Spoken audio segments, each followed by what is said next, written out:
सुहेन चुटके जी, महाराष्ट्र से। राधा वल्लभ शेर। महाराज जी, आपके चरणों में कोटि कोटि प्रणाम।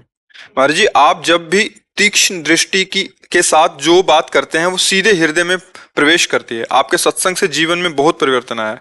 प्रश्न है कि एकांत में भजन करने पर ऊंची स्थिति भगवान के लिए रोना प्राप्त होता है, लेकिन संसारिक जनों का संपर्क होते ये स्थिति चली जाती है। अभ्यास कीजिए। किसका अभ्यास कीजिए? तो संसारिक जनों में के बीच में रहते हुए भी भजन अभ्यास बहुत बड़ा बल होता है।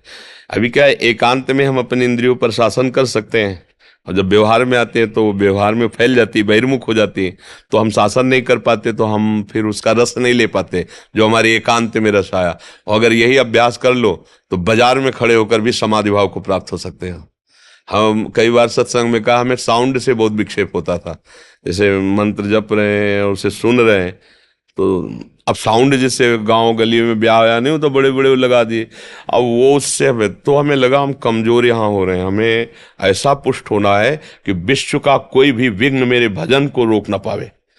फिर हम जहाँ साउंड बजता हुआ जब भ्रमण करते थे ना, जैसे टीवी चल रही, हम वहीं खड़े हो गए, 1 घंटा खड़े, उसे देख रहे हैं, सुन रहे हैं, और उसी में बार बार मंत्र।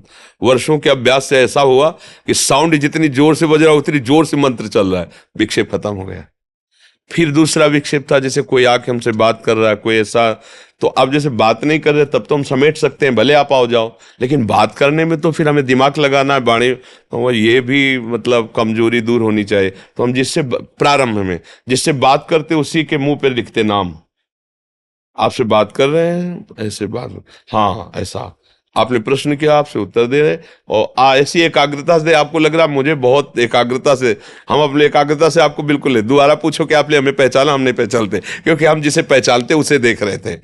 तो ऐसे अभ्यास अगर हम दृढ़ करें तो फावड़ा चलाते हुए, व्यापार करते हुए, और भी सब कार्य करते, जब युद्ध करते हुए भजन हो सकता है, भगवान करे माम निस्मर युद्ध चे, तो और तो सब इससे सरल बातें हैं। तो अभ्यास और बढ़ाइए, अभ्यास बढ़ाइए, तो एकांत और समाज, व्यवहार और परमार्थ, ये सब एकमात्र भजन बन जाए, तब आनंद की एक रस, तभी आनंद की अनुभूति होगी।